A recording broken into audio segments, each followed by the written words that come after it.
Nah, jika memungkinkan, ganti air sesering mungkin untuk menghindari kontaminasi.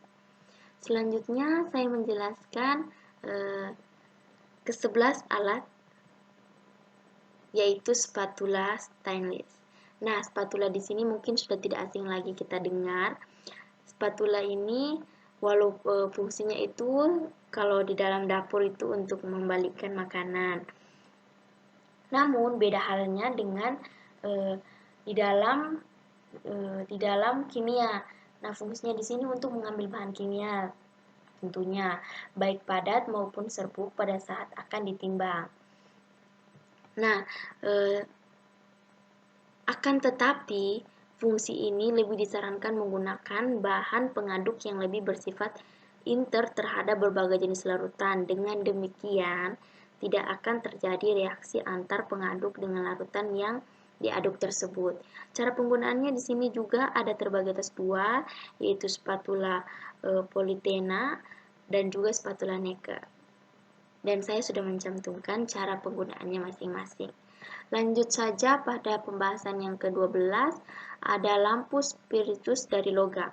Nah, lampu spiritus dari logam di sini kegunaannya alat pembakar yang terbuat dari logam atau pemanas dengan bahan bakar spiritus. Nah, untuk menggunakan pembakar spiritus ini dalam pemanasan tabung reaksi, gunakan penjepit kayu. Mungkin penjepit kayu di sini saya belum mencantumkannya, tapi saya akan menjelaskan sedikit. Gunakan penjepit kayu ini dibutuhkan pada saat kita menggunakan lampu spiritus dari logam ini. Nah, panaskan bagian kaca tabung reaksi sebari tabung tersebut digoyangkan. Nah, sedangkan untuk menggunakan pembakaran spiritus dalam pemanasan atau penguapan, kita harus menempatkan penyangga kaki 3 di atas pembakaran spiritus dan juga tempatkan kasa kawat di atas penyangga kaki 3. Nah, kaki 3 juga di sini sebenarnya ada dalam alat-alat laboratorium, tapi saya belum menjelaskannya. Mungkin di lain video berikutnya akan saya jelaskan. Lanjut saja ke video berikut, ke alat yang ke-13, yaitu Erlenmeyer. Nah, di sini kegunaannya itu mengukur volume bahan kimia cair dengan ketelitian rendah sebagai tempat penampung bahan kimia untuk sementara. Bisa dilihat di sini, ini hampir 11-12 dengan tabung yang tadi saya jelaskan pada slide sebelumnya. Nah, di sini selain mengukur volume bahan kimia cair dengan ketelitian rendah, fungsinya juga itu sebagai tempat menghomogenkan larutan atau media. Hampir 11-12 dengan fungsi yang tadi pada batang pengaduk itu.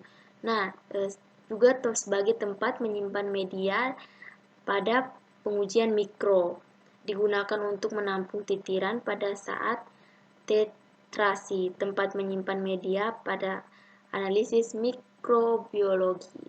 Cara penggunaannya di sini mungkin teman-teman bisa melihat di sini itu pegang lehernya. Lehernya itu yang di sini ya teman-teman.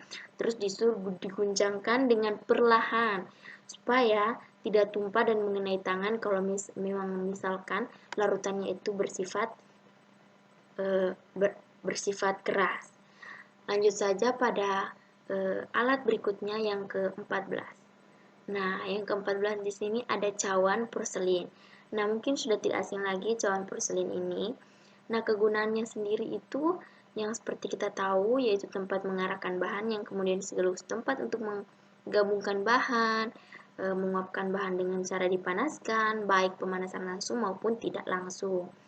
Nah, fungsi umum lainnya itu dari cawan porselin ini, yaitu cawan penguap adalah untuk mengeringkan sampel.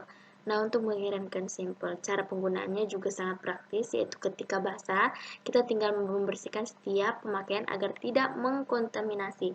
Lagi-lagi,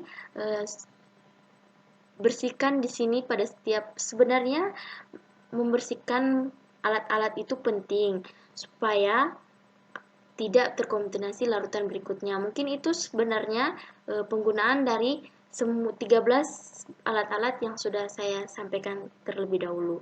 Nah, jika memungkinkan, ganti air sesering mungkin untuk menghindari kontaminasi lagi.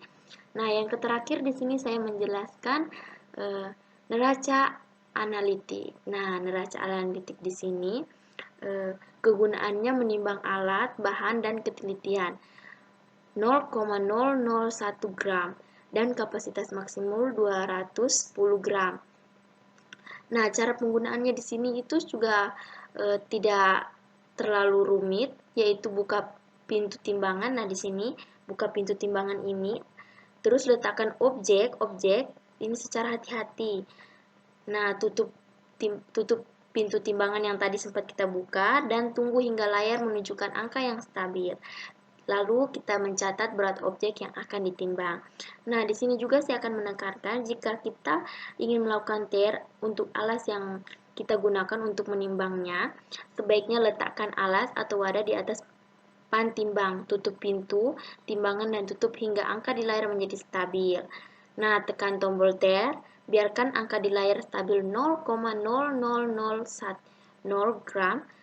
Kemudian buka pintu timbangan dan letakkan bahan kimia tersebut demi sedikit hingga mendekati massa bahan kimia yang diinginkan. Tutup pintu timbangan, biarkan layar menunjukkan angka yang stabil, lalu catat atau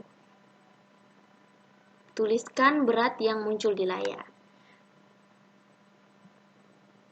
Mungkin sekian dari pembahasan kali ini. Lebih dan kurangnya mohon dimaafkan. Terima kasih untuk menonton video saya kali ini. Dah teman-teman.